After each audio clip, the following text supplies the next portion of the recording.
स्वामी जी को किस तरीके से ये कुदरत का कानून आपके भीतर प्रकट हुआ और इतना सुंदर तरीके से कर रहे हैं, और आपने संसार की कुछ तकलीफें भी बताई।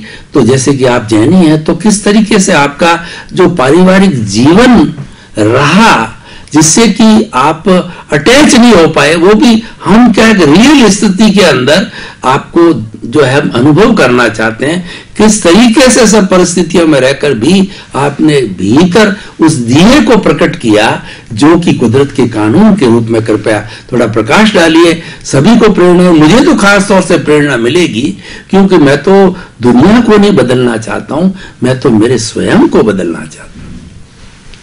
धन्यवाद प्रश्न के लिए। सबसे बड़ी बात यह है कि वैसे तो आप मेरी व्यक्तिगत बात करोगे तो मेरा व्यक्तिगत जीवन बचपन से शांत, सरल और सादगी से जीने वाला था, और यही मेरी प्रकृति थी। इसमें कोई विशेषता नहीं थी कि मैं कोई विशेषता से मैं सामान्य जीवन जी रहा हूँ। आर्थिक परिस्थिति भी ऐसी थी, परिवार भी बड़ा था, तो उसके माध्यम से भी मैं ज्यादातर पैसे का, साधनों का उपयोग नहीं कर सकता था। मगर हाँ, मेरी सोच थी कि सादगी में रहना और शांति से जीवन जीना, स्वस्थ रहना, जरूरियात को कम करो। तो ये मेरी बचपन से सोच रही थी।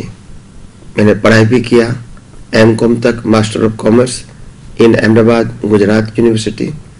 इसके बाद जब मेरी उम्र 8 साल की थी तो मैंने अपनी माता को बताया था कि मैं दीक्षा लेने का इच्छुक हूँ जैन धर्म के अंदर, और मुझे भी बताया था कि मैं ग्रेजुएट होके आप दोनों का आशीर्वाद लेके मैं इन फ्यूचर भविष्य में दीक्षा अंगीकार करूं। यही मेरी भावना थी 8 साल की उम्र में। और ये मैं जो ड्रेस पहन रहा हूँ, लहंगा चप्पा वाइट, वो मैं 8 साल की उम्र से पहनता हूँ। ये मेरे लिए कोई नई बात नहीं है। कहने का मतलब मेरा ये है कि हमारे जीवन के अंदर हम यही सोचते थे कि आखिर ये दुनिया का सनातन सत्य क्या है।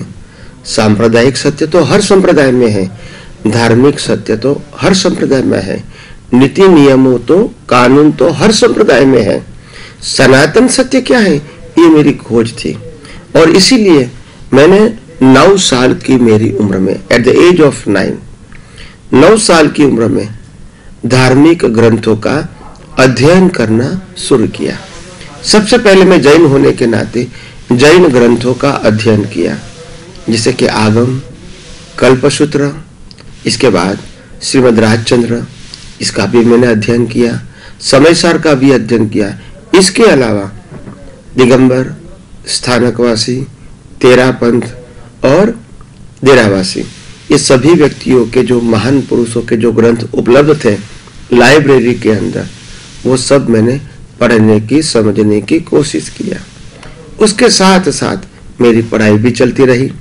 धीरे धीरे पब्लिक लाइब्रेरी में से मैंने वेदांत और गीता का भी अभ्यास किया, अन्य धर्मों का भी मैंने अभ्यास किया, कुरान बाइबल का भी अभ्यास किया, स्वामीनारायण संप्रदाय, इस्कॉन संप्रदाय, बुद्धिज्म संप्रदाय, ये सभी धर्मों का मैंने स्टडी किया, और करीब करीब 30 से 35 धर्मों का मैंने अध्ययन किया, वो भी 15 साल की उम्र से पहले।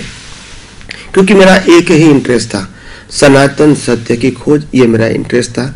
सांप्रदायिक सत्य की खोज, ये मेरा इंटरेस्ट नहीं था। और हर धर्म की किताब में अपने संप्रदाय की बात तो बढ़ा चढ़ा के बताते थे, मगर वो मेरी खोज या इंटरेस्ट नहीं था। मेरा इंटरेस्ट था इसमें सनातन सत्य क्या है जो सबके लिए एक है, वो मेरी खोज थी। धीरे धीरे करके मेरे को दादा भगवान नाम के एक आध्यात्म विज्ञानी जो अक्रम विज्ञानी के नाम से प्रचलित हुए हैं, वो मेरे को मिले। तो अभी समय की मर्यादा के अधीन मैं अपना परिचय थोड़ा संक्षिप्त करता हूँ, और आगे के एपिसोड में मैं आपको बताने की कोशिश करूंगा। और मैं समझता हूँ मेरे जीवन में से आप भी कुछ पा सकते हैं, तो पाइए और सही रास्ते का अनुभव कीजिए। यही मेरी मंगल कामना है। धन्यवाद।